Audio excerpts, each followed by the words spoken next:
bien, bonjour à tous, c'est Loris Supercar. On se retrouve aujourd'hui pour une nouvelle vidéo. Alors aujourd'hui, vidéo de configuration, puisque je vais configurer la toute nouvelle Ferrari 812 Competizione qui a été présentée il y a quasiment une semaine de ça. Je crois que c'était le 5 si je me souviens bien. Donc c'est la version radicale de la 812 Superfast. Donc on comprend par là que ça va envoyer du lourd et que par la même chose, Ferrari nous annonce un peu la fin de la 812 qui sera remplacée, je ne sais pas si ce sera toujours une Ferrari avec 12 atmosphérique ou ils vont réduire le moteur, de passer au V8 ou simplement mettre de l'hybridation ou le faire passer au turbo. Mais le principal, c'est que celle-ci reste à V12 atmosphérique. Et alors, quel V12 atmosphérique, puisqu'il passe désormais à 830 chevaux au lieu de 800, et il prend maintenant 9500 tours minute, ce qui est quand même énorme pour un moteur. Donc je crois que ça, entendre ce moteur hurler à 9500 tours minute, ça doit être quelque chose. Surtout si par la suite le propriétaire décide de mettre une ligne du style Capristo ou quoi qui fait des bruits, qui font des bruits. C'est quand même des lignes qui font des bruits assez démoniaques. Donc, j'ose pas imaginer le bruit que ça ferait. Donc ici, je suis sur le configurateur Ferrari. Donc, vous pouvez voir ici sur la gauche qu'on peut configurer différents modèles. Donc, ici, on a les 3812, donc la Competizione. Il y a aussi la Competizione Aperta qui a été présentée, donc qui est en fait une version découvrable de la 812 Competizione, mais malheureusement, elle n'est pas sur le configurateur. Donc après ça, on a donc la Superfast, la GTS, les deux SF90, donc la Strada et la Spider. Et alors, petite particularité, avec la Spider, on a la possibilité d'avoir une configuration en 3D. C'est vraiment, j'ai déjà essayé, c'est vraiment sympathique et ça apporte quelque chose en plus. Ensuite, les F8, donc la Tributo normale, enfin la coupée et la Spider, la Roma et la Portofino M. Donc c'est parti pour la configuration. J'avais déjà configuré d'une manière. Bon, au niveau des peintures, on a les peintures classiques de chez Ferrari, donc le Giallo Modena, le Rosso Scuderia, le Rosso Corsa, Rosso Mugello, Bianco Avus, Nero et Blue Pozzi. Ensuite, ben, les peintures métalliques, donc on a du gris, du noir, du bleu. Et ici, la peinture spéciale, donc je crois que c'est une peinture qui a été faite exprès pour la Competizione, la 812 Competizione, c'est le Grigio Competizione. Bah oui, d'ailleurs, je crois que le nom dit tout. Alors, une des peintures qui est vraiment super belle sur les Ferrari, que j'apprécie de plus en plus, c'est ce bleu, le Blue TDF. Il est magnifique. C'est surtout une peinture à voir au soleil. J'ai déjà eu la chance de pouvoir voir justement sur une 812 Superfast cette peinture au soleil. Et c'est magnifique. Le rendu est vraiment super. Bon, j'avais déjà vu de nuit, c'était sur la Super Pog, mais forcément le soir avec l'obscurité, on se rend pas bien compte de ce que ça donne. Une belle peinture que j'avais déjà vue aussi, c'était le Giallo, je crois qu'il s'appelle Giallo Triplo Strat, si je ne dis pas de bêtises. Donc c'est le jaune trois couches de chez Ferrari, une peinture qui coûte très cher. Parce que j'étais parti faire un tour dans la concession Ferrari de Wavre, ici en Belgique. Pour les connaisseurs, c'est près du parc d'attractions Walibi. Et il y avait justement une 812 Superfast que j'ai eu la chance de démarrer. Et c'est vraiment quelque chose d'exceptionnel. C'est indescriptible la sensation que ça procure. Et elle était du jaune trois couches. Et alors le prix de la peinture c'est 15 000 euros. Donc je pense que à ce prix-là, vaut mieux pas faire une rayure. Parce que c'est le prix d'une petite citadine neuve. Alors, la peinture, je vais choisir pour moi c'est la peinture classique de Ferrari, mais pour moi c'est la peinture qu'il me faut, c'est le Rosso Corsa. Ensuite, au niveau des jantes, on a le choix donc avec ces nouvelles jantes.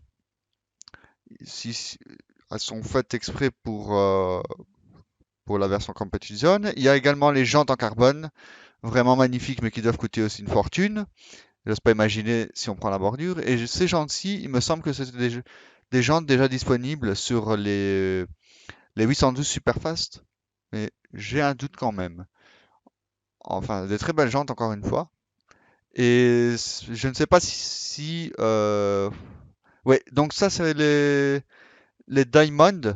Donc elles sont plus sombres à l'intérieur et plus claires de l'extérieur. Je trouve que c'est vraiment magnifique les jantes comme ça. Ça fait vraiment ressortir le dessin de la jante. C'est vraiment attractif à voir. Donc ici on a la même chose avec ces jantes-là. Je pense que c'est des 20 pouces aussi. Parce que là on me dit que c'est des 20, mais là bah, je suppose que c'est des 20 aussi. Malheureusement on peut pas le voir sur l'écriture de pneus. Je pense que c'est fait exprès. Tout n'a pas été fait pour détailler. Ensuite, les couleurs des étriers, bah, je vais les prendre en rouge, encore une fois. Donc on a le choix entre trois coloris. Maintenant, peut-être qu'il y a possibilité d'avoir plusieurs coloris, puisque Ferrari propose des personnalisations assez poussées.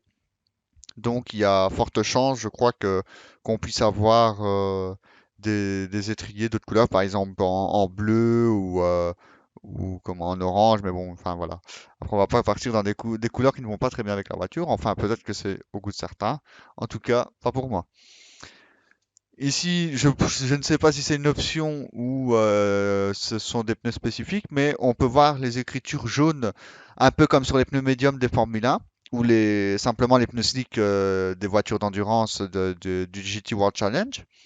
Les écriteaux P0 en pneus, le Pirelli en bleu, en jaune, pardon, le P0 en jaune, ainsi que l'écriture Pirelli en jaune et des lignes jaunes sur la roue.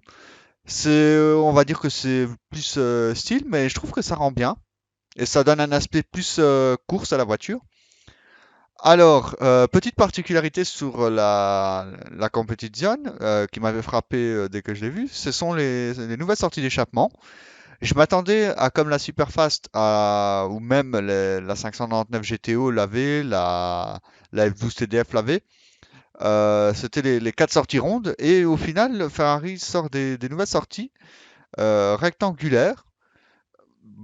C'est apparemment ça fait un super son, enfin j'espère. Mais c'est vrai que je suis plus fan des quatre sorties rondes. Ça fait ça me fait plus penser à la nostalgie des anciennes Ferrari, notamment quand on a les quatre feux ronds ici avec les quatre sorties rondes, ça fait vraiment comme les vieilles Ferrari du style 308 jusque la 355. Je me demande même si ça ne va pas jusque la F430, oui. Ça va même jusque la F430 et la Ferrari Daytona avait également, puisque c'est de la même lignée, avait les quatre feux ronds et les quatre sorties. Alors ici on a le choix de choisir le carbone pour le diffuseur, les extractions d'air, le bas de caisse. Je crois qu'il y a également la lame à l'avant et franchement je crois qu'il n'y a pas photo. C'est largement plus beau avec le carbone. J'aurais bien aimé avoir aussi la partie ici, je ne sais pas si c'est le prolongement du diffuseur ou quoi. En carbone, je trouve que ça aurait donné un style en plus. Maintenant, je pense que c'est possible de l'avoir, puisque Ferrari, comme je le dis encore une fois, donne des configurations assez poussées à ses clients, et je trouve ça vraiment super. Alors, donc oui, on voit bien ici les prises d'air en carbone, la lame avant carbone. Je pense qu'ici, c'est aussi en carbone. Donc, ici, on a la possibilité d'avoir deux livrées différentes. Je pense que c'est pas nécessairement obligatoire, on peut les enlever, mais ici sur le configurateur, c'est pas possible. Donc, on a les lignes transversales. Donc, on peut voir ici sur l'extracteur d'air au niveau du capot la ligne jaune, juste à l'arrière. Et sur le petit béquet derrière, je ne sais pas si je peux tourner la voiture. Je vais regarder. Non, là, je passe à l'intérieur. Je suis déjà à l'intérieur là. Donc, ça, extérieur, donc je ne sais pas si on peut le voir. Oui, voilà, donc on voit bien sur le petit bec à l'arrière la ligne jaune de la livrée. Donc ça aussi, je pense qu'il y a possibilité d'avoir beaucoup plus de coloris que ce qui est proposé sur le configurateur. On peut aussi avoir en Argento Nürburgring. Ça donne aussi un style, mais c'est vrai que ça remet en jaune. Et enfin, les livrets Racing, comme ça a été présenté sur la photo publiée par Ferrari pour annoncer le modèle. Donc ici, encore une fois, je pense qu'on peut avoir beaucoup plus de coloris que ça. Donc ici, on a la possibilité de l'avoir ou en grise ou en jaune.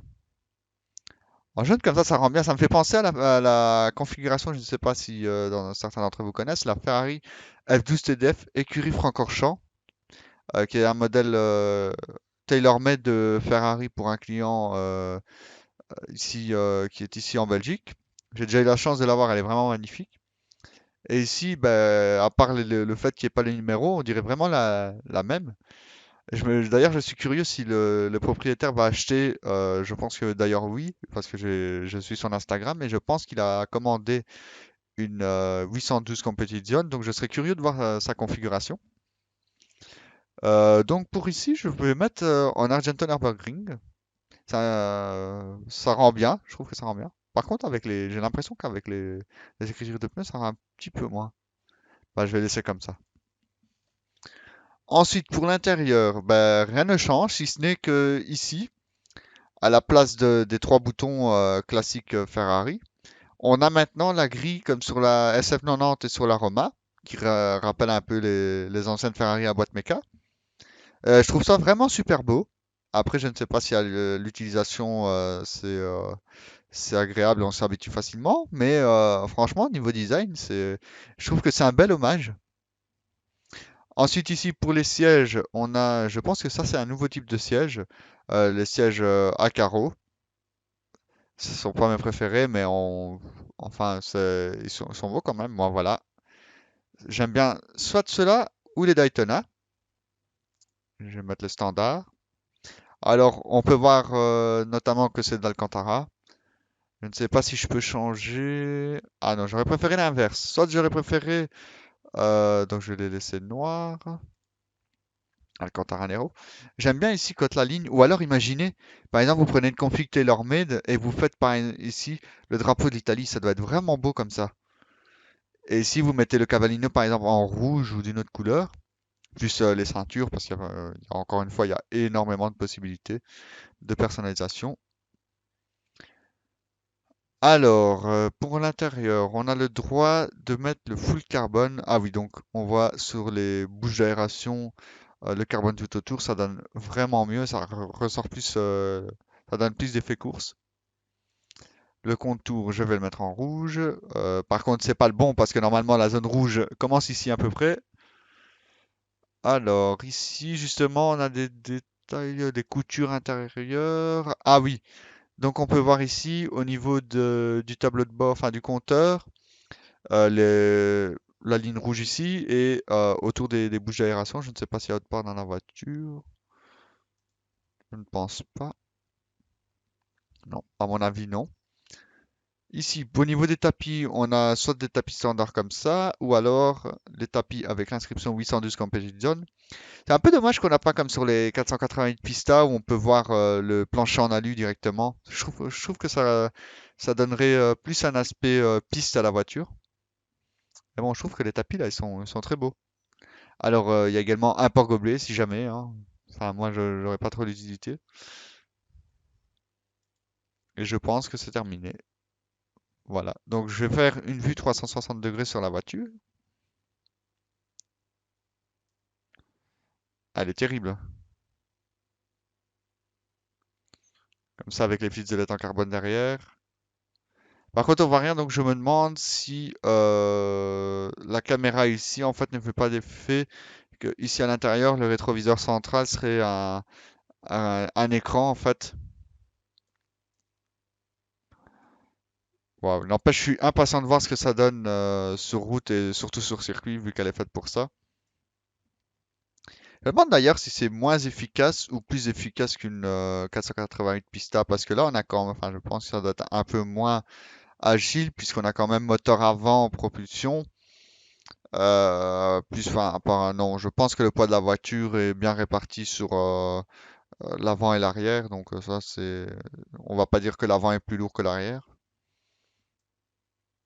mais je serais curieux de voir. Ah oui, plus, je pense que si je ne dis pas de bêtises, il y a les quatre roues directrices, et je sais qu'il y a les quatre roues, un système de contrôle de stabilité aux quatre roues indépendants, donc ce qui fait que la répartition du couple sera peut-être pas identique sur les quatre roues. Je trouve que c'est une belle innovation. Mais bon, je pense que ça, tout déconnecté, il y a moyen de se faire peur quand même. Je serais curieux de voir ce que ça donne quand on enlève le traction control et qu'on envoie à fond. D'ailleurs, on peut le voir parfois sur Internet que certains conducteurs inexpérimentés euh, partent facilement à la faute avec ce genre de voiture quand ils veulent tout déconnecter. Elle est vraiment super. Bon, ben, si jamais on veut bien me l'offrir, je suis preneur, hein. Enfin, n'importe quelle Ferrari, je la prendrais. Même la Roma, que je ne suis pas trop fan, ou quoi. Ouais, enfin, c'est vrai que la Roma, dans les modèles actuels, c'est celle que je suis moins fan. Mais bon, pourquoi pas en essayer une? Elle a l'air intéressante quand même à conduire. Je dois reconnaître que elle a l'air intéressante à conduire. Mais c'est vrai qu'à choisir une Ferrari avec 12 atmosphériques, il n'y a pas photo entre les deux, hein. Je suis beaucoup plus pour les moteurs atmosphériques. Ça me fait beaucoup plus rêver. Surtout le son, il est incomparable. Donc ben voilà, c'était une vidéo de présentation donc de ma config de la 812 Competition. J'espère que ça vous aura plu. Je ne sais pas quelle prochaine configuration ce sera. En tout cas, j'ai une petite idée. Et je pense rester dans des voitures assez sportives. Mais ça pourrait aussi bien être une Lamborghini une M3 ou voilà, ça peut être un peu de tout.